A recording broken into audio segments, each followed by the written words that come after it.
let's talk about pets, because I'm a dog owner, and I don't know about you, but the price of a trip to the vets has now become absolutely barking mad. Today, the claws are out as the Competition and Markets Authority has warned pet owners could be overpaying for medicine. The competition watchdog says it is launching a ferocious formal investigation after an initial review of the vets market raised multiple concerns. Let's bring in our vet, Julia Mewes, to get her reaction. Julia, very good evening to you. Thanks very much for joining us. I mean, one of the allegations is that a lot of vet practices now have been taken over by these kind of large conglomerate type organisations who are sort of simply squeezing your local vet and putting them out of business. Is that what your understanding is of what's happening? Yes, it's a very real concern for us in the profession to see so many practices being taken over by franchises. Yes. And I mean, is that because they can make it more expensive for ordinary customers, or do they want to make it cheaper? I mean, how are they doing this? How are they doing it? They're doing it by buying out a great many practices, and then it does mean that there is less competition locally. For instance, I've just opened a new practice in Rottingdean, which is a small village just outside of Brighton on the Sussex coast. Yeah.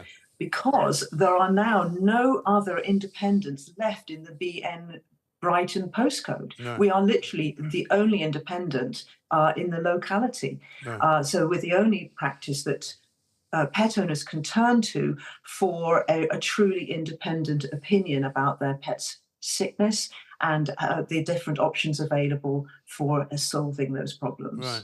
And I mean, as far as the way that these rather large conglomerates operate, are they sort of buying medicine in bulk as well, so they can sort of make more money on it by undercutting you sometimes?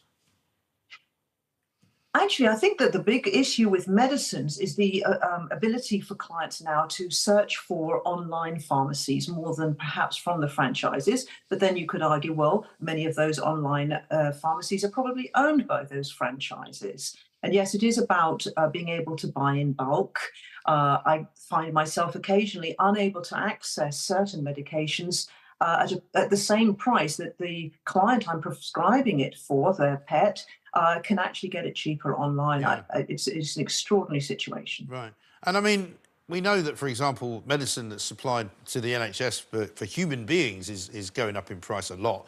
What is the wholesale price and the wholesale market like for you guys? It's very competitive and difficult for me to source the kind of discounts that, in fact, a company that owns, say, 200 veterinary practices is able to leverage. As a small independent, I just don't have that kind of buying power at all. Right. And what can this watchdog do? I mean, if they're going to launch an investigation, which they say they are going to do, what can they actually make happen? If they decide that these big companies are doing too much kind of, gerrymandering, if you like, of the system, what can they make them stop doing? Well, certainly, as an independent veterinary business owner myself, I really welcome the CMA's investigation. I think it's going to be very valuable, and I'm hoping sincerely that they will look into these kind of monopolies.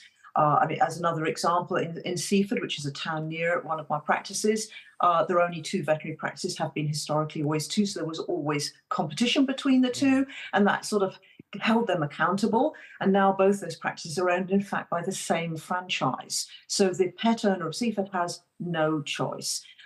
So I think it's very important that veterinary owners like myself maintain our standing in the veterinary community. Indeed. And do you think people have stopped going to the vets because sometimes it's just too expensive for them?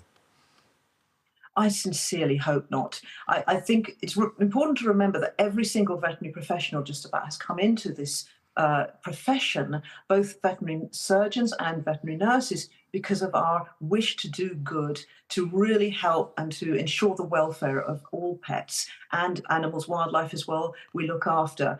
And so it hurts us deeply to imagine that there might be potential patients out there who are suffering or ill, unwell, purely because their owners are nervous or afraid of a veterinary bill. It's a very real issue, and I do worry about, particularly post-pandemic, whether people have got used to not coming down to the veterinary clinic, and that's a very real concern for all veterinary professionals. Yeah, of course. Thank you very much indeed for talking to us. That, of course, the problems there from Julia Mewes in the veterinary area.